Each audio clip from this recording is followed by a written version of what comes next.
Olá, bem-vindos ao programa Atual e Chique. Sou a Daniele Mesquita e o programa de hoje vamos falar sobre a arte de escolher e degustar um bom vinho, com o sommelier internacional Vicente de Souza, que já trabalhou em vários países. E continuando nosso tour pela Europa num bate-papo com Silvana Cavi, que é professora de francês e grande conhecedora de Paris. Nosso quadro Amigo Pet com Guilherme Prado e a chefe atual e chique Camila César, com mais uma receita atual e chique. Não saia daí, o programa está começando.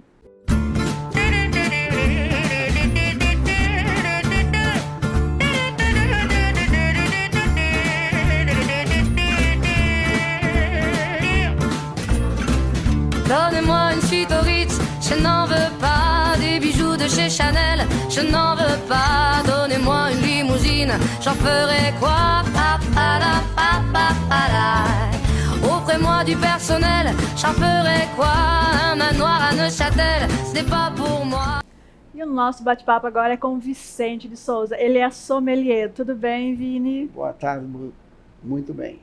Como vai você, Dani? Tudo ótimo. E o Vini veio nos ensinar, dar dicas de como escolher um bom vinho, como apreciar, como degustar, né, Vini? Agora, ultimamente, todo mundo está se tornando um especialista em vinho, né? Mas eu ainda tenho visto em serviço de vinho, porque é meu dia a dia, quando eu vou servir para degustar, a forma que a pessoa degusta. Eles colocam na boca, olha, tá bom, pode servir. Quer dizer, na verdade não tá bom nem ruim, né? Ele não viu nada. Ele só tá fazendo um ritual, né? Fazendo um ritual que ele aprendeu, porque disseram que era assim.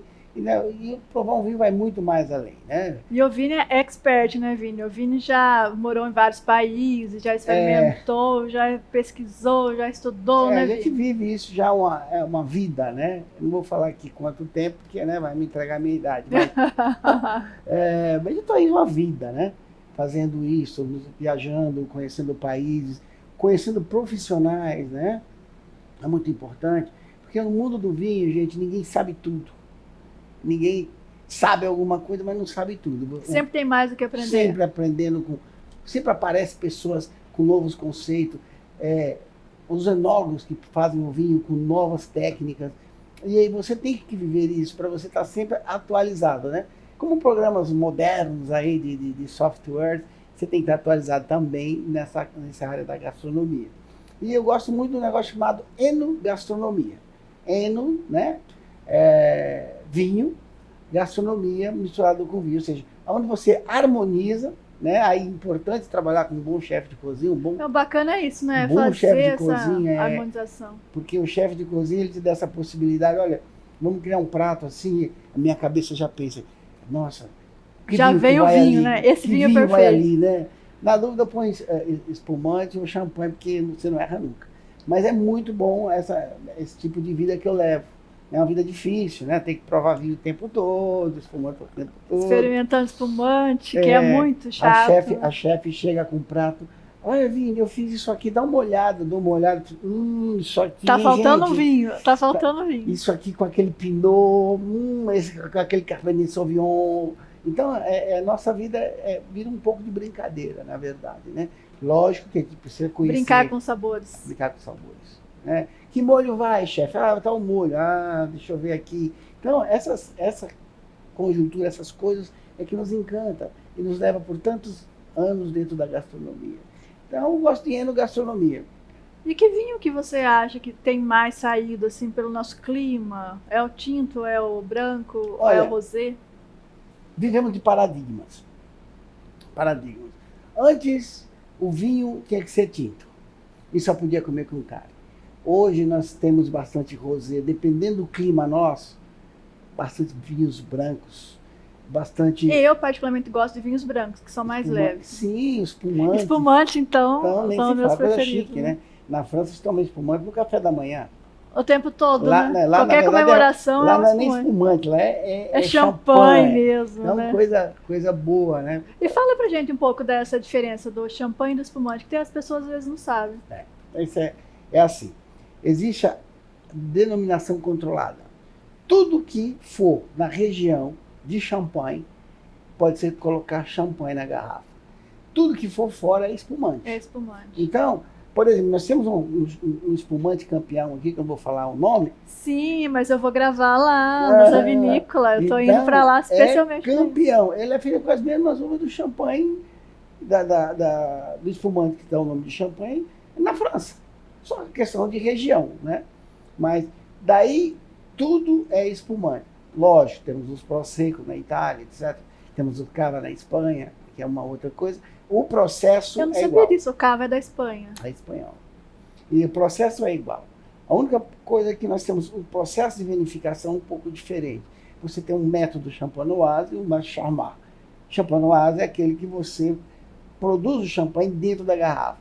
Então você tem um profissional que gira o tempo todo essas garrafas. Tem que passar lá uma vez por dia, duas, girando, né? girando, né?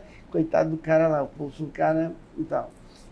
E tem o charmat, que é feito, processado em barricas de metal, que ajuda também a baixar um pouco o custo, né?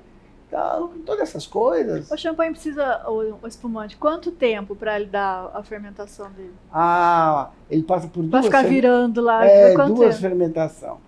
Tem que dizer que foi descoberto por um monge, né? Que depois ganhou um nome famoso, Dom Perignon. Dom Perignon, que a minha favorita. Dom Perignon, que estava lá, né, no mosteiro, de repente começou a estourar a garrafa, estourar a garrafa, estourar a garrafa. E todo mundo, não, tem alguma coisa lá, é possessão, alguma coisa. Chegou lá, não. Eram umas garrafas que foram largadas lá, ela passou por um processo de dupla fermentação, segunda, e criou-se uma pressão e as garrafas não aguentavam. Daí essa garrafa especial, fundo reforçado, com trava, para que ele conseguisse... porque essa garrafa é diferente, né? É por isso que a garrafa é dessa forma. Então assim nasceu o champanhe e se expandiu para o mundo inteiro, né? Hoje, o Brasil, graças a Deus, faz um espumante de boa qualidade, alguns já bem premiados, né? Bem premiados. Bem premiados, e nós não devemos nada a ninguém. Então, o champanhe eu sempre gosto de começar por ela, mesmo quando eu dou treinamento, quando eu dou cursos de vinhos, eu gosto de começar pelo champanhe, porque é a princesa de todas as bebidas, não tem tempo ruim. Que você pensa numa comemoração, numa coisa boa, você já pensa numa champanhe, né? Pensa, você fala, vou para a França. Não vem outra coisa na cabeça. Champanhe, né? Eu vou te contar o que vem na minha cabeça. Um piquenique no Rio Sena com champanhe. Com champanhe, caviar, né? Foie gras, e aí por aí vai. Qualquer coisa que você coloque, tá combina, né? Combina, perfeitamente. Combina. Então, champanhe. Agora, tem pessoas que gostam do vinho tinto também. Vinho é muito paladar, viu? Não precisa ser, lógico, ninguém paga $2.000 na garrafa de vinho à toa, né? Sim. Mas vinho tem que ser um consumidor bem exigente, né?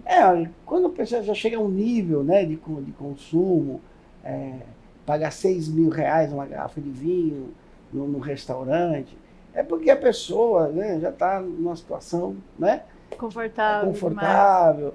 Às vezes, muitas vezes, eu já tive o privilégio de servir um Chateau Petrus, R$16.000 a garrafa, e quem estava lá do outro lado, pouco sabe, se visse qualquer outra coisa, ele ia beber do mesmo jeito. Mas era um fechamento de negócio, né, e era muito importante o negócio, abriu o Chateau Petrus. Escolheu o melhor.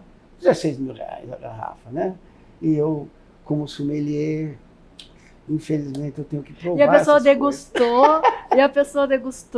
Degusta, só que é um vinho que se abre 2 horas antes. Tem que abrir 2 horas antes? Por que vinho tem que abrir 2 horas antes? Esse vinho é um vinho, imagina, ele fica preso ali dentro. É um vinho tinto. Sim, é um vinho tinto e ele está preso ali dentro. Então, durante todo o tempo, são safras velhas, né? Safra de mais de 10 anos, tem uns que você tem que usar uma pinça para cortar o gargalo, porque não dá mais para abrir. Aí tem que passar isso pro decanter. Pro decanter, né? E aí, deixar ele acordar, que nós falamos, aí você vai ter os aromas, todo aquele ritual gostoso, que inunda a sala de tanto perfume. É muito bom, muito bom. 2 horas descansando? 2 horas antes. Aí é a função do decanter, né? Decanter. O decanter você acha que tem que ser sempre usado ou só nesses casos, desses vinhos mais envelhecidos? Então, se comete muitos erros assim, ou coisas que eu não gosto de dizer erro, porque também nós não temos o direito, né, é de inibir pessoas que não têm tanto conhecimento. Um vinho para o decanter, ele tem que estar no mínimo 8 a 10 anos dentro de uma garrafa.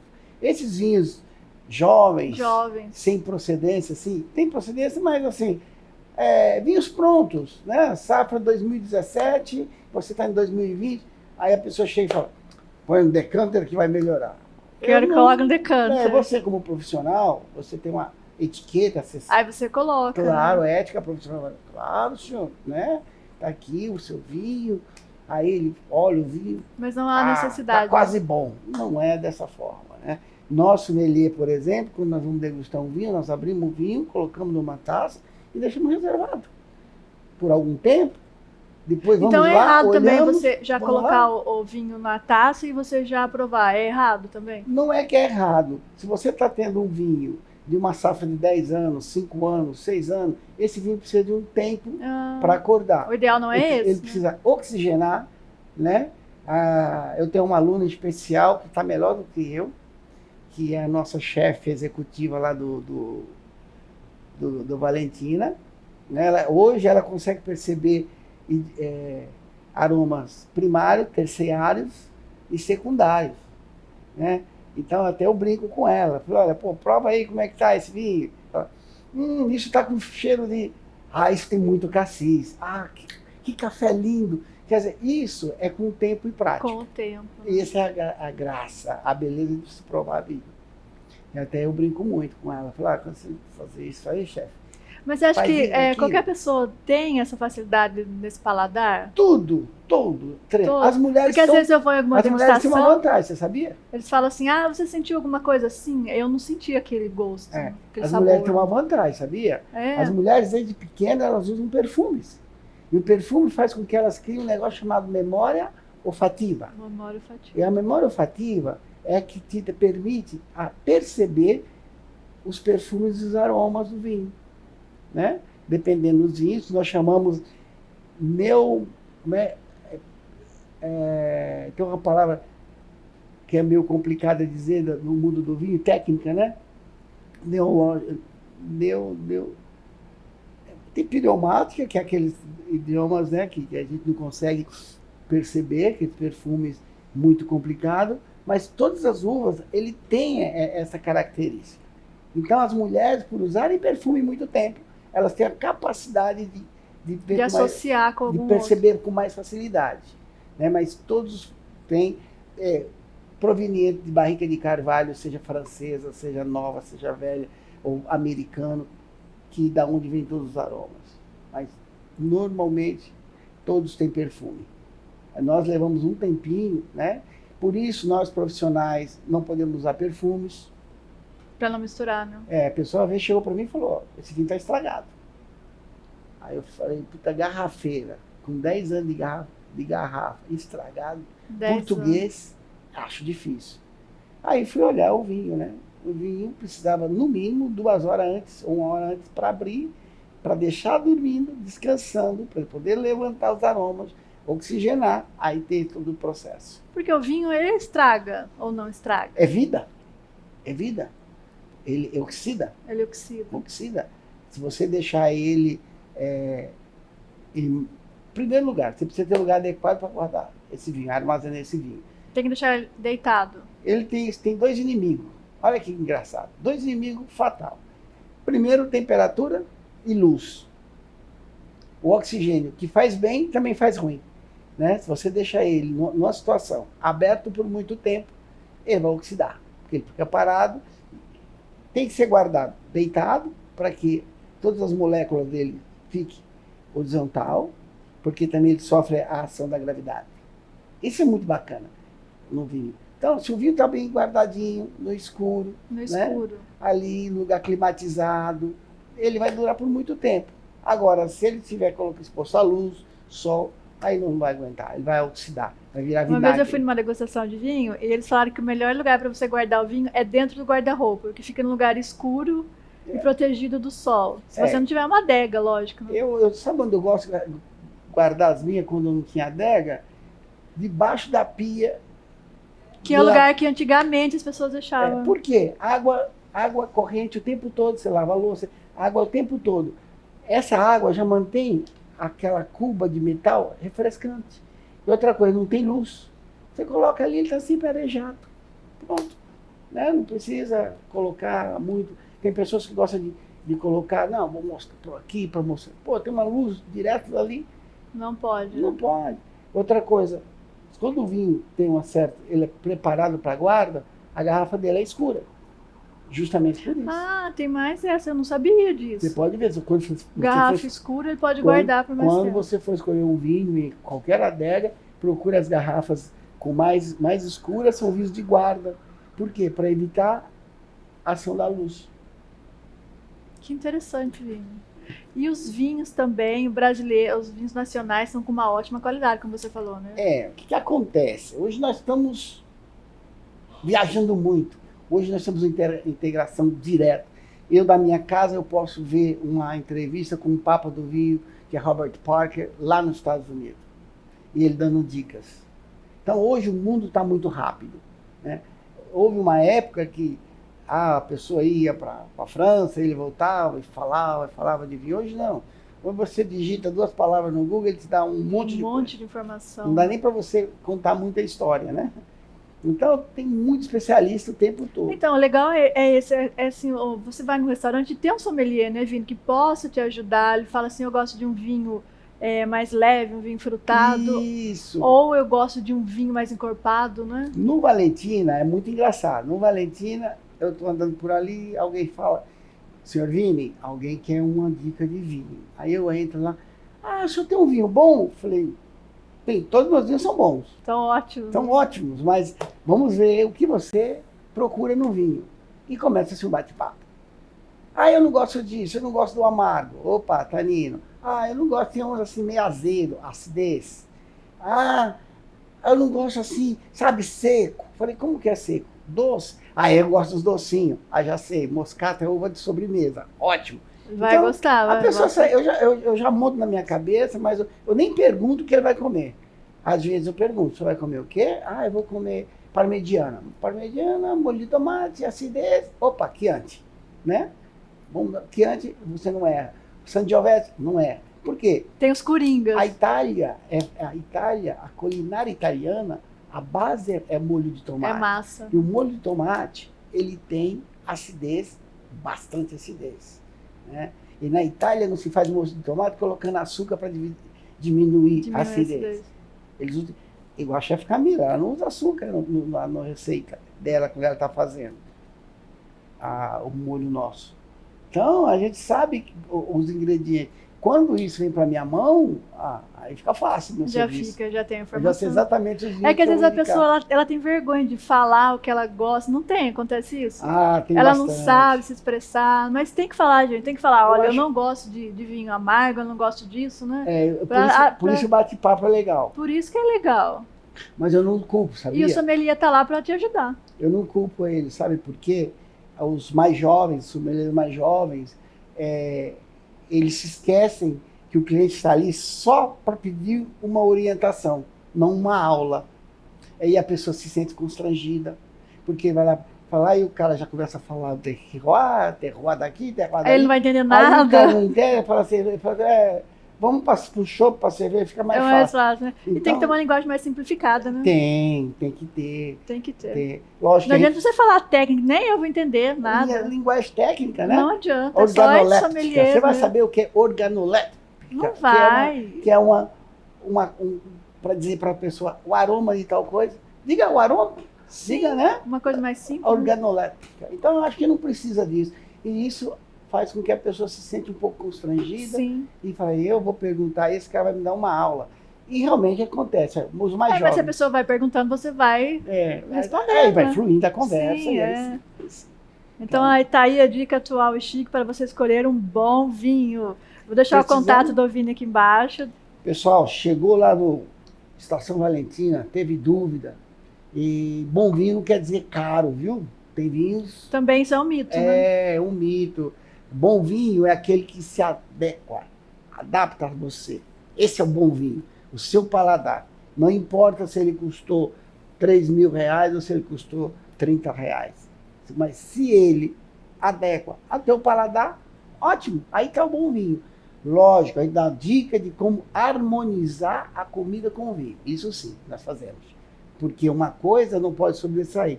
A receita da chefe não pode ficar abaixo do vinho e vice-versa. Então você tem que deixar de uma forma que se torne bem agradável, uma experiência, né? É uma experiência gastronômica. Uma experiência gastronômica. Obrigada, Vini. Eu que agradeço. Precisando, é só me procurar no Estação Valentina. Estou sempre lá.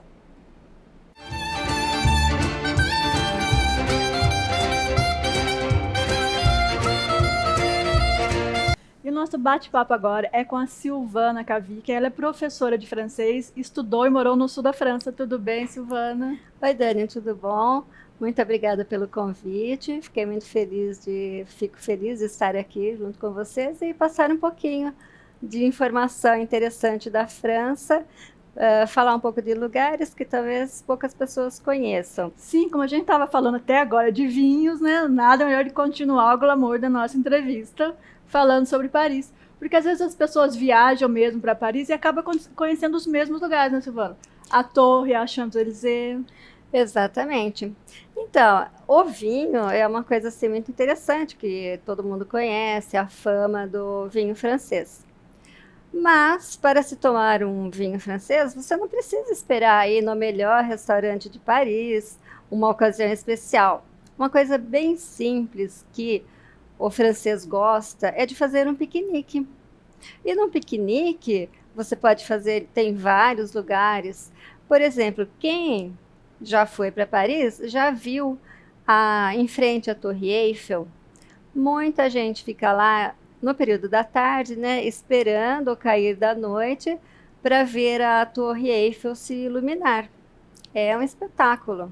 Você sabe que eu nunca fiz isso, de ver a torre começar a iluminar. A gente já assim, viu o piquenique ali nas margens do Rio Sena.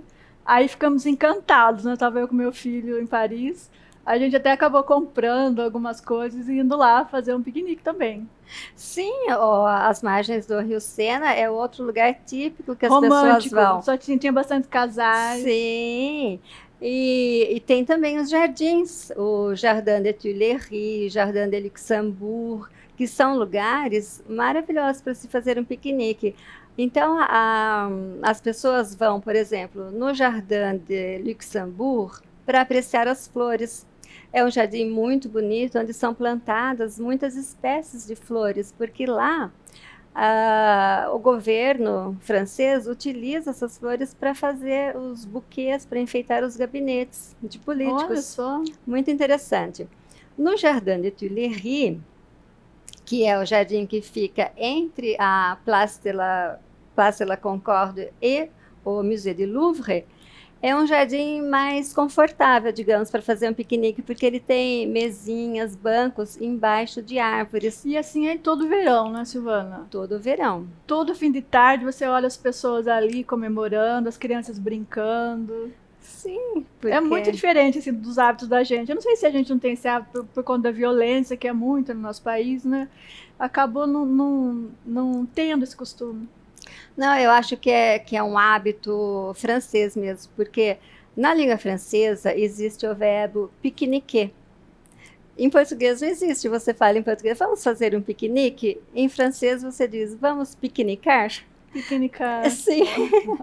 Então, quando se tem na língua um verbo, já você imagina assim, não, é uma coisa muito deles. E além desses lugares que nós já falamos, existem os parques. Existe um parque maravilhoso chamado Buis de Chaumont.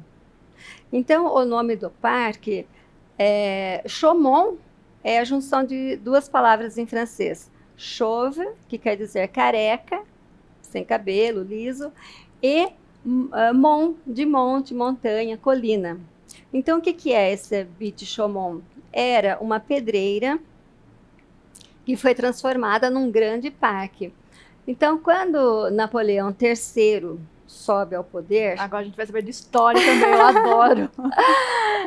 Ele... Porque a França é toda história, né? É só história, né? Então, o Napoleão III, ele pede ao barão de Haussmann que embeleze Paris. Ele usa bem essa palavra, embelezar Paris. Por quê? Na época, Paris era assim uma cidade com ruas estreitas, ruelas, difíceis de entrar, passar. E o que acontecia? Era muito fácil acontecer motins, brigas.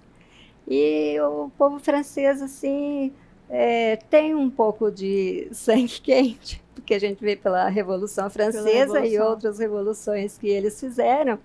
Então, tudo era motivo de briga. Tinha uma discórdia com o governo, com o rei, já se fazia um motim, e as ruas eram fáceis, porque eram estreitas, era fácil fazer uma barricada e ali atacar alguém.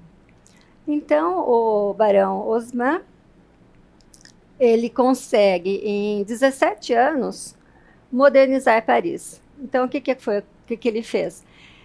Ele mandou demolir toda a parte central da cidade, que hoje nós conhecemos, e construir esses prédios na mesma altura, no mesmo modelo. E esses prédios, então, eram alugados para o comércio, para a habitação. Para embelezar. E isso embelezou Paris.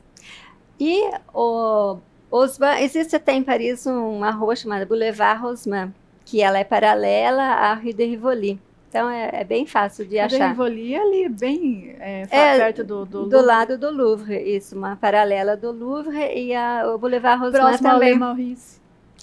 Isso. Que também é demais. Exatamente. Né? E o Hotel Maurice é um hotel, assim, muito famoso, que já apareceu em muitas cenas de filmes. Muitos filmes foram filmados ali. É maravilhoso, né? Nossa. Eu tava falando pra Silvana, eu passei lá na frente, eu olhei e falei, nossa, que lugar mais lindo. Mas é super difícil conseguir uma reserva até no restaurante deles. Sim. Aí eu consegui entrar, comer uma sobremesa, que eu até sonho com aquela sobremesa. De tão linda e deliciosa.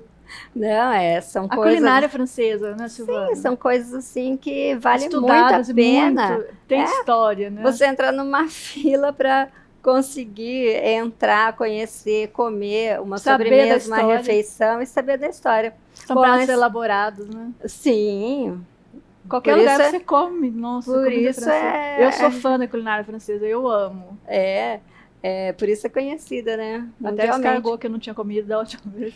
Eu falei assim, gente, eu fui para Paris e eu não comi escargot. Depois eu voltei e cheguei, a primeira coisa que eu fui fazer foi comer o escargot.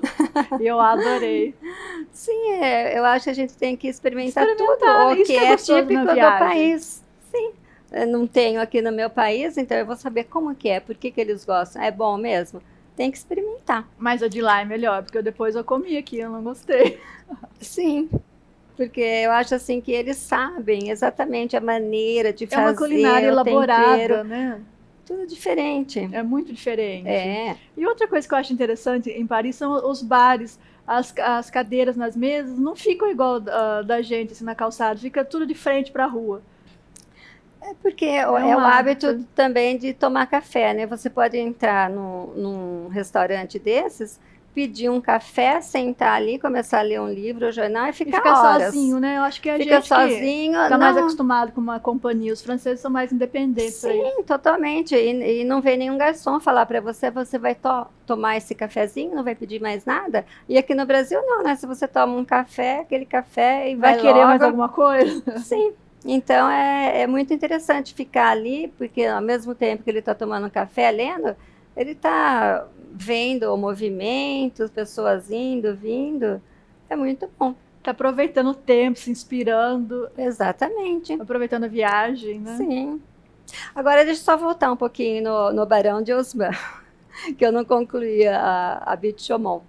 Então, o Barão de Haussmann, além de fazer toda essa urbanização em Paris, de colocar os esgotos, fazer os esgotos, ele fez muitos parques, praças, inclusive o Bois de Boulogne, também foi ele que reformulou, e na Butte Chaumont ficou sendo um parque um pouco mais distante do centro da cidade, porque Paris é dividida em arrondissements. Então, quando nós falamos de Tour Eiffel, Jardin de Luxembourg, Jardin de Tuileries, são pontos próximos ao centro, que são os pontos que todo turista vê. Porque Jardin de Tuileries é o caminho que eu vou para o Louvre. A Tour Eiffel é onde todo mundo quer ver. E o Butte Chaumont, ele já fica no 19e arrondissement, no arrondissement número 19. Então, se você pensar, o primeiro arrondissement é no Louvre. E ele vai aumentando Vai se numa afastando forma do centro. espiral. Então, ele é como se fosse uma espiral.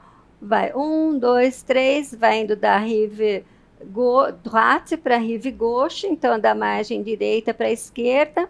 Então, se você pensar no 19º arrondissement, ele é bem afastado do centro. Então, é um parque onde os franceses vão fazer piquenique e passear. Porque foge um pouco da parte turística. Foge da parte turística, é muito grande.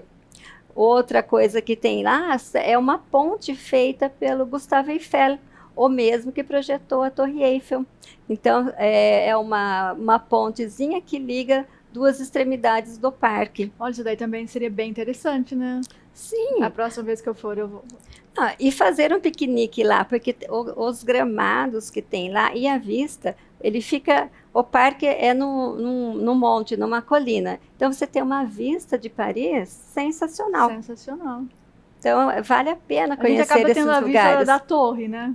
Sim, é só a torre. Aí você vai ter a vista do outro lado. Outro lugar que os franceses vão fazer piquenique é o Canal Saint-Martin. O Canal Saint-Martin, ele já fica no 10º arrondissement. No 10º, que ele fica... Não é tão longe do 19º, fica mais ou menos na mesma direção. Então, o Canal Saint-Martin, ele já foi projetado por Napoleão I. Então, nós temos 3 Napoleões. Napoleão I, Napoleão II, que era filho do Napoleão I, e Napoleão III, que era sobrinho É muita história, do Napoleão né? I. Gostoso. Muito. Então, Napoleão I, ele manda fazer um canal para levar a água limpa para o centro de Paris. Por quê? Havia muita morte, porque a água que eles tomavam era contaminada. Então, Napoleão aproveita, faz esse canal, manda fazer o canal, e esse canal ele é utilizado para o comércio, porque é para barcos pequenos, e para levar água para o centro da cidade. E quem que vai fazer piquenique às margens do Canal Saint-Martin? São os jovens, que são denominados os bobô. Então, o que quer dizer bobô? Quer dizer bohème, bourgeois. Então, é a junção de duas palavras. E quem são os bohème bourgeois? São os jovens que aqui no Brasil, antes a gente chamava de mauricinhos. Então, são essas pessoas que frequentam lá, além dos turistas.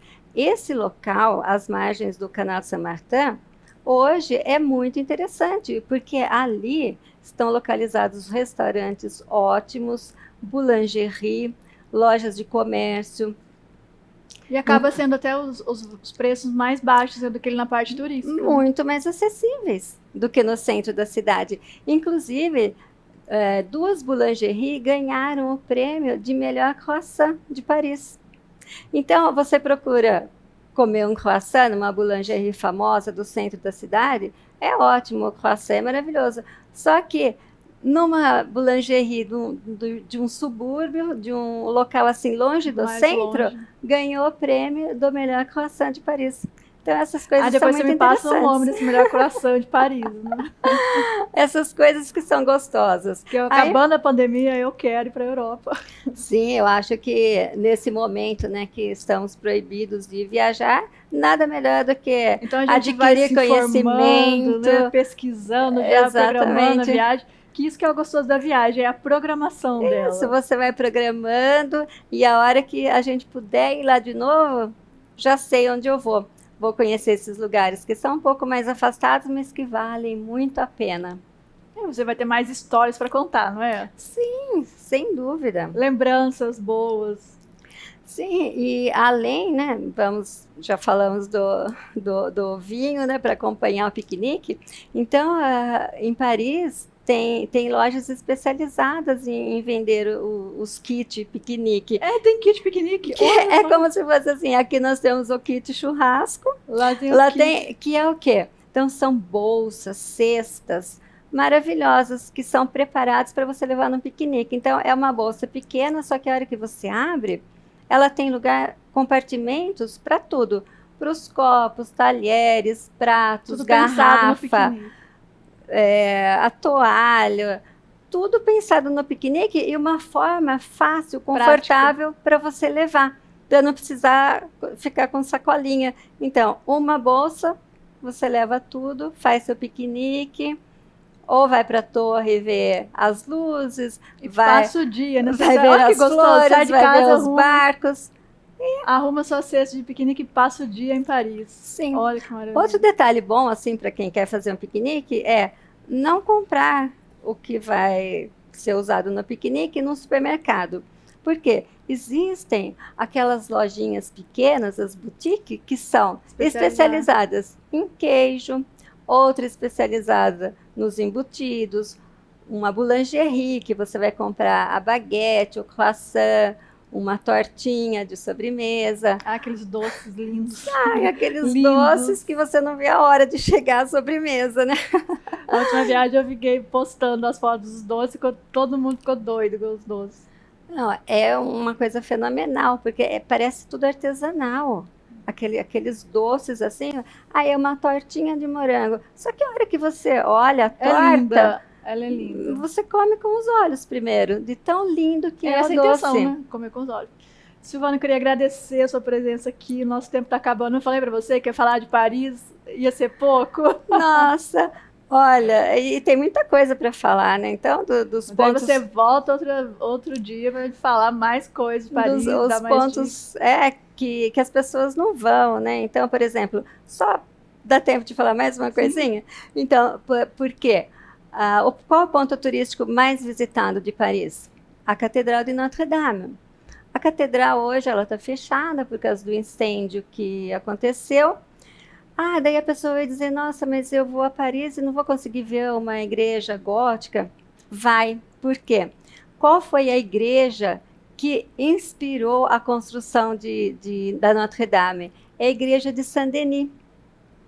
Só que ela é uma igreja que ela fica num bairro um pouco mais afastado, então as pessoas também não vão até lá. Mas a história de Saint-Denis é fantástica também. Saint-Denis era um italiano, então o nome dele era Dionísio, porque na Itália ele se chamava Dionísio e em francês ficou Denis. Mas ele foi enviado pelo Papa à França, que na época se chamava Gália, e Paris se chamava Lutécia. Quando ele chega em Paris, ele está acompanhado de mais 2 missionários. Ele é denominado bispo, então ele é tido como o primeiro bispo de Paris e também é o patrono da França. Quando ele chega lá, ele começa a ter muitos seguidores e fazer muito sucesso, né? Um sucesso entre aspas, porque as pessoas gostam muito dele. E isso faz com que o imperador romano sinta ciúmes. Então, o que ele faz? Ele manda decapitar Saint-Denis. Então, na época ele era bispo, né? Ele é levado para uma colina, lá ele é decapitado. Essa colina hoje é a colina de Montmartre. O que quer dizer Montmartre? O monte, a colina do Marte. Onde tem a igreja de Sacré-Cœur. Onde tem a igreja de Sacré-Cœur. Então, ali ele foi martirizado. Quando ele é decapitado, ele pega a cabeça dele e ele segura nas mãos e anda mais ou menos 6 quilômetros do local onde ele é decapitado. No local onde ele cai, é feita, então, uma capela de Saint-Denis, onde as pessoas começam a ir até lá. Porque do mesmo jeito que gostavam dele quando ele estava vivo, muito mais com essa morte tão terrível que ele teve. E essa igreja, na época, né, era uma capela, depois se tornou a igreja, a Catedral Royale. Por quê? Porque os reis da França são enterrados lá. Então é muito interessante. E mais uma dica. E essa chique em Paris. Em Paris, porque visitar a Catedral de Saint-Denis é uma coisa maravilhosa, porque ela foi feita antes da Catedral de Notre-Dame. Notre-Dame começa em 1163. E é no mesmo estilo.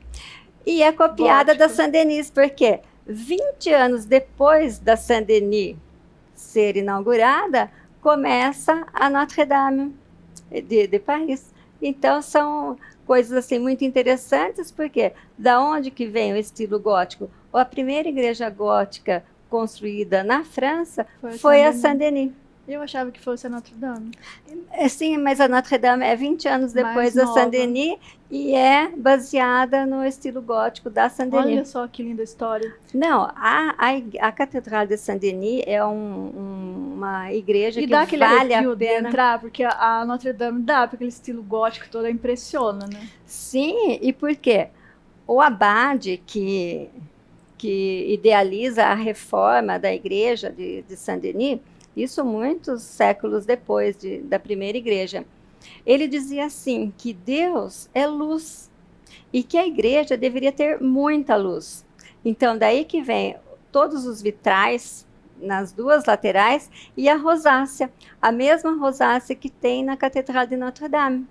E quando a gente entra na Notre Dame e vê aquela rosácea, então é emocionante ver tudo aquilo. E na Saint-Denis é a mesma coisa.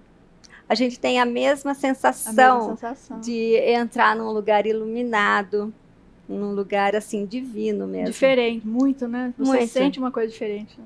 Isso que é bom da viagem, são as emoções. As emoções. Silvana, muito obrigada pela sua presença. A gente vai deixar aqui o e-mail da Silvana. Se você quiser mais dicas sobre Paris ou quiser fazer aula de francês, você entra em contato. Obrigada, Silvana. Muito obrigada, Dani. Adorei o convite, adorei estar aqui com vocês.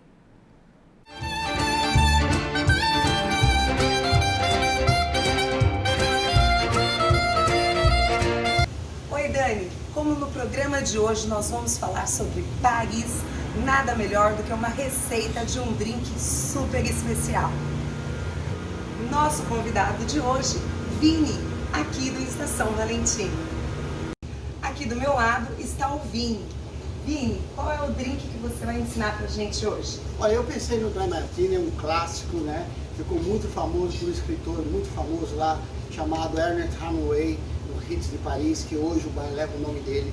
Ele, de uma vez só, logo depois de liberado lá na Segunda Guerra, o bar, ele tomou 51 Dry Martinis.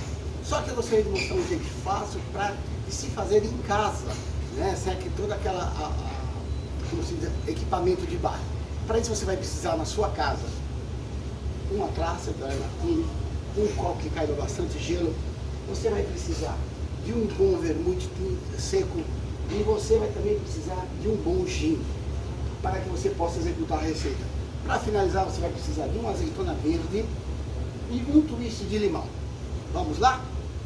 Então, Vini, vamos começar a nossa receita. O que eu tenho que fazer primeiro para fazer esse drink? Primeiro você precisa ter uma taça para Dry Martini cheia de gelo. Que é essa taça? Isso. Enquanto você vai preparar o drink, ela está gelando, para o drink não perder aquele frescor. E você vai precisar, na sua casa, um recipiente que pega muito gelo, para que você possa fazer. No cinema, o James Bond usava muito stir or shake, quer dizer, mexido ou chacoalhado. Eu, particularmente, hoje eu vou fazer ele mexido como o James Bond gostava. E eu creio que vocês vão gostar. Para isso, chefe, nós vamos precisar do quê? De um bom vermute seco. O que é vermute? É o Para quem não conhece. famoso martini seco, gente. Quanto mais você colocar, mais ele vai ficar seco, depois vai ficar menos seco. Certo. Isso é gosto incrível. Então, vamos começar nossa receita? Vamos. Muito bem. Pegamos um dosador, aí nós colocamos um bom gin. E vamos colocar aqui, gente, 60 ml de gin. Certo? Depois nós vamos colocar, gente, aqui uma medida de martini seco. Olha, agora aqui fica a seu gosto, certo? Para isso você vai precisar de uma bailarina, uma colher assim. Para quem não tiver a bailarina, uma colher de casa. Isso, chefe. E você vai mexer. Tem que mexer bastante para diluir. Diluir, olha só que lindo. Terminando, vamos pegar esse gelo e vamos começar aqui. Vamos pegar o twist de limão para dar uma perfumada. O twist, para quem não sabe, é o limão, ó, a casca do limão. Olha lá. Né? Um coador de baixo, mas você também pode estar outro coador em casa, viu, gente? Aqui nós temos essa facilidade.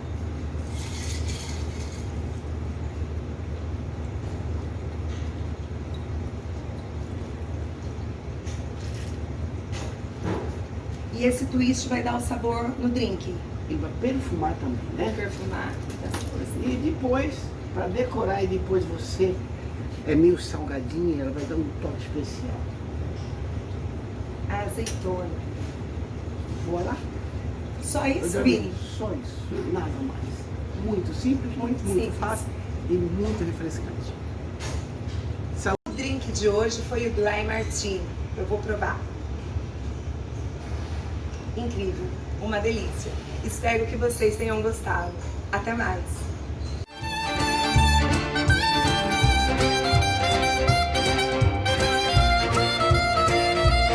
Olá, seja bem-vindo ao quadro Amigo Pet. Eu sou o Guilherme Prado, ele é o Jorge, ela é a Laura e hoje nós vamos falar sobre 2 brinquedos muito bons aí para você estar utilizando no dia a dia para seu pet nesse tempo de calor. O que seria? Seria a caminha suspensa e o tapete gelado. Vamos lá? O primeiro material que nós vamos utilizar, né, que eu vou apresentar para vocês, é a caminha suspensa.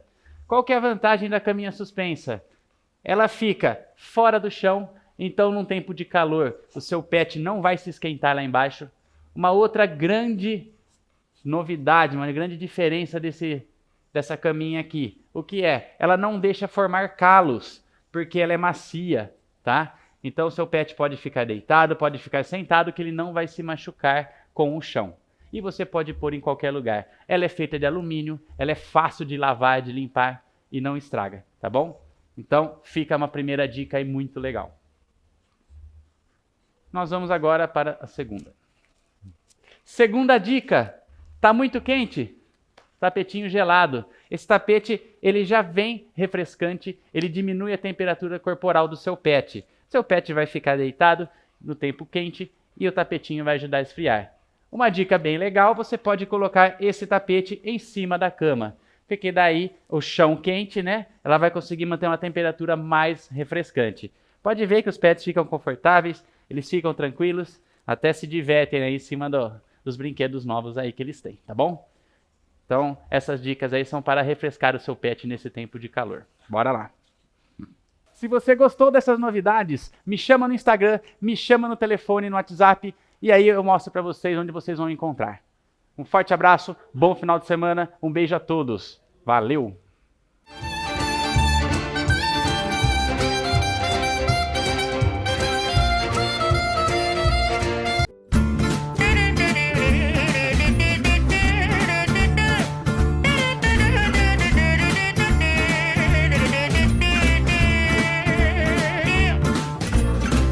Donnez-moi une suite au Ritz, je n'en veux pas. Des bijoux de chez Chanel, je n'en veux pas. Donnez-moi une limousine, j'en ferai quoi? Offrez-moi du personnel, j'en ferai quoi? Un manoir à Neuchâtel, ce n'est pas pour moi.